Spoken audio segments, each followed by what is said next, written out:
செய்தியாக பார்த்து வருகிறோம். தமிழ்நாடு அரசு பணிகளுக்கான தேர்வில் விளையாட்டு வீரர்களுக்கான இடஒதுக்கீட்டில் கராத்தேயையும் சேர்ப்பது குறித்து அரசுதான் கொள்கை முடிவெடுக்க வேண்டும் என்று சென்னை உயர்நீதிமன்றம் திட்டவட்டமாக தெரிவித்திருக்கிறது. அண்மை செய்தியாக பார்த்து வருகிறோம்.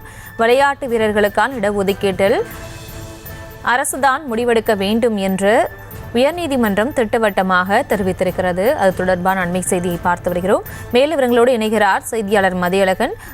வணக்கம். உயர்நீதிமன்றம் என்ன தெரிவித்திருக்கிறது, விவரங்களை வழங்கலாம்.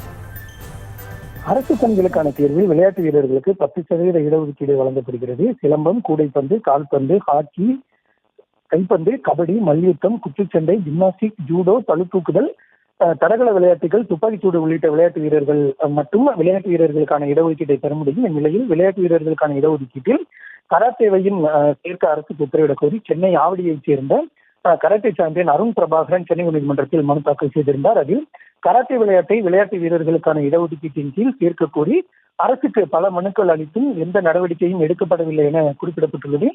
ஜூடோ போன்ற விளையாட்டுகள் சேர்க்கப்பட்டுள்ள நிலையில் கராத்தே உள்ளிட்ட விளையாட்டுகளுக்கு பாரபட்சம் காட்டப்பட்டுள்ளதாகவும் மனுவில் கூறப்பட்டுள்ளது. இந்த வழக்கை விசாரித்த தலைமை நீதிபதி KR ஸ்ரீராம் மற்றும் நீதிபதி செந்தில்குமார் ராமமூர்த்தி அமர்வு விளையாட்டு வீரர்களுக்கான இடஒதுக்கீட்டில் கராத்தே விளையாட்டை சேர்ப்பது குறித்து அரசுதான் கொள்கை முடிவு எடுக்க வேண்டும் எனவும் நீதிமன்றம் உத்தரவு பிறப்பிக்க முடியாது எனவும் கூறி வழக்கை தள்ளுபடி செய்து உத்தரவிட்டனர்.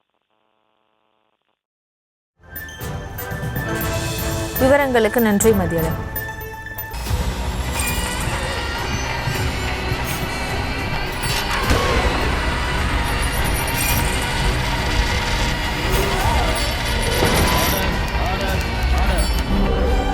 நிகழ்தகவு குற்றங்களின் மறுபரிமாணம் நாள்தோறும் இரவு 10 மணிக்கு இணைந்திருங்கள் நமது நியூஸ் தமிழ் தொலைக்காட்சியோடு.